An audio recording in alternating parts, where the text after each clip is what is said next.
আসসালামু আলাইকুম। অনেক বছর আগে ইব্রাহিম আলাইহিস সালাম ছিলেন আল্লাহ তাআলার এক মহান নবী। তিনি ছোটবেলা থেকে এক আল্লাহ তাআলার ইবাদত করতেন। তার জাতির মানুষ মূর্তি পূজা করত, কিন্তু ইব্রাহিম আলাইহিস সালাম মানুষকে সত্যের পথে ডাকতেন।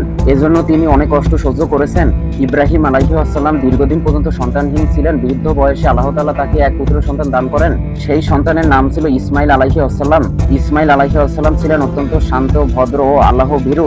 ইব্রাহিম আলাইহিস সালাম তার ছেলেকে খুব ভালোবাসতেন। ধীরে ধীরে ইসমাইল আলাইহিস সালাম বড় হতে লাগলেন। বাবা ও ছেলের মধ্যে গভীর ভালোবাসা তৈরি হলো।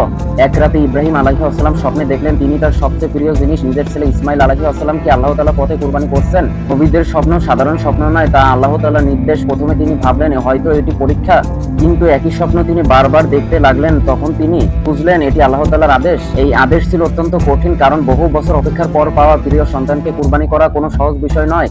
কিন্তু ইব্রাহিম আলাইহিস সালাম ছিলেন আল্লাহ তাআলার প্রতি পূর্ণ আনুগত্যশীল।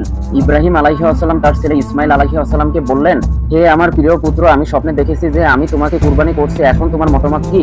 ইসমাইল আলাইহিস সালাম ভয় পাননি। তিনি আল্লাহ তাআলার আদেশ মেনে নেওয়ার জন্য প্রস্তুত ছিলেন। তিনি বললেন, হে আমার পিতা, আপনাকে যা আদেশ করা হয়েছে তাই করুন। ইনশাআল্লাহ আপনি আমাকে ধৈর্যশীলদের অন্তর্ভুক্ত পাবেন। বাবা ছেলের এই ঈমান ও আনুগত্য ছিল অসাধারণ। ইব্রাহিম আলাইহিস সালাম যখন ইসমাইল আলাইহিস সালামকে নিয়ে কুরবানির উদ্দেশ্যে রওনা হলেন, তখন শয়তান তাদের পথে বাধা দিতে এলো। সে চেষ্টা করলো যেন তারা আল্লাহ তাআলার আদেশ পালন না করেন, কিন্তু ইব্রাহিম আলাইহিস সালাম শয়তানের কথা শুনলেন না। তিনি শয়তানকে তাড়িয়ে দিলেন। ইসলামের হজে শয়তানকে পাথর নিক্ষেপ করার রীতি রয়েছে। ইসলামের হজে শয়তানকে পাথর নিক্ষেপ করার যে রীতি রয়েছে তার স্মৃতি এখান থেকে এসেছে।